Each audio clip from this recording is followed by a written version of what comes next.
Hello, my name is Kelly Pippin and I'm the Marketing Manager at the Center for Digital Strategies at the Tuck School of Business at Dartmouth College. I'm pleased to welcome John Stewart, VP and Chief Security Officer of Cisco Systems, Inc., who is joining us today as part of the CISO Information Security Workshop. Welcome to Tuck, John, and thank you for being here. Thank you. Appreciate it. How has security evolved in the past 12 months and where do you see it going? So in a couple ways, I would say that the globe sort of all woke up at the same time that security is actually part of the way technology is being deployed, because we're now running whole societies on it. It's no longer just kind of that utility. It's kind of nice to have online banking. It's, I can't really get the news unless my internet connection's up. And I think that comes in a couple of waves. It comes at government trying to help industry and working relationships. It comes with a new community of users that have started using technology we've never seen before that is very different. I mean, if you think about something as simple as an iPad or mobility with sort of something like the iPhone or an Android phone, highly different than that little computer used to sit beneath the desk.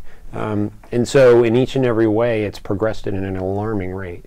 And most security practitioners, including me, I think we're playing a little bit of catch up and running pretty hard. Why is human behavior such an important challenge for security? Well, come to find out, much as us geeks would like to have it the other way around, technology doesn't solve all of this. And in fact, to a certain degree, if we end up using or creating things that are trying to put protections around people that are using technology just to get through their day, and they don't like it, or we don't understand why they're doing what they do, then you run into this huge clash. Hi, I'm essentially a security guy and I'm going to stop you from getting your job done is not really what most people want to be in a job doing.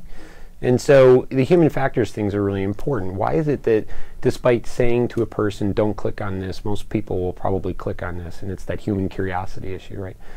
And so in each and every case, human factors are so important. It's the psychology of why people do things. Because if you're trying to mitigate risk and you're trying to teach people how to protect themselves, you have to understand where they come from. And then last but not least, you really can't put people in a place where there are two right answers. If the right answer, for example, in a person's job is to double-click the attachment, because under most of the times they get their job done because they get the information they need, and then you come at them and go, don't double-click on attachments, it's actually going to infect your computer, then they're stuck. And so the human factors thing, and in fact, if not studied, you'll make a significant number of mistakes. So it's much more advanced if you take a peek under the covers and go, why do people do what they do? So that you can make sure to actually help them through that to make the right decisions. What are some important components in addressing behavioral issues in an organization? So the first issue I think on behavioral is, why are people doing it? I was sort of alluding to this a minute ago.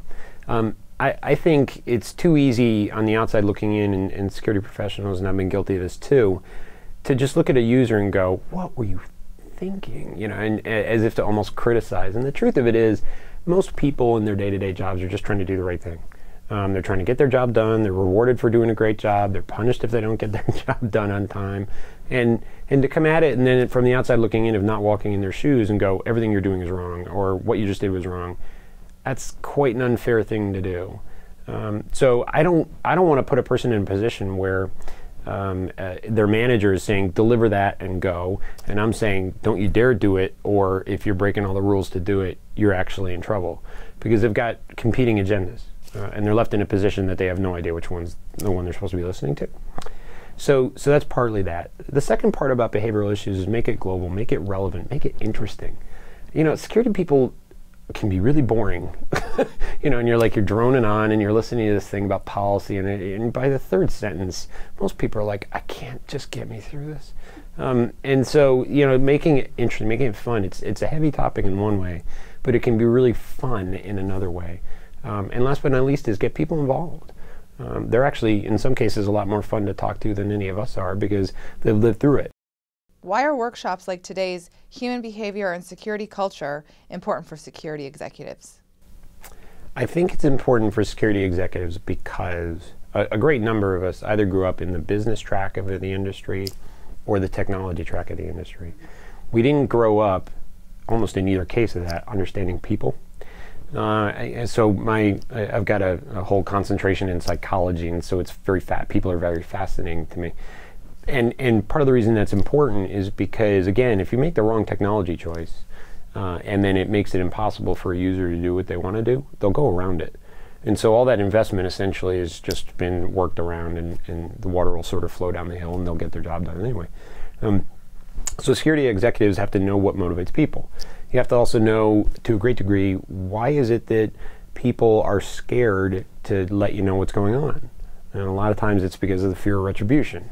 It's that you know, when I was a kid, certainly telling Dad that something was wrong was like, oh, brother, this is not going to go well. And so you got to invite the participation and, in a sense, get people to take ownership that they're part of a collective organization that's trying to protect something, and that they play a very, very, if not the most key role. So the psychology of it, the people, the behavioral issues, that's why this whole seminar is so important, is because it's marrying not a what's the latest technology, and it's not is the business trend collaboration, you know, what's the overall business trend. It's just saying, why do people do what they do? And can we help them through to make the right decisions? John, on behalf of the Center for Digital Strategies at Tuck, I would like to thank you again for speaking with us today, as I'm sure our listeners will appreciate your thoughts and insights. This has been Kelly Pippin for the Center for Digital Strategies at Tuck School of Business.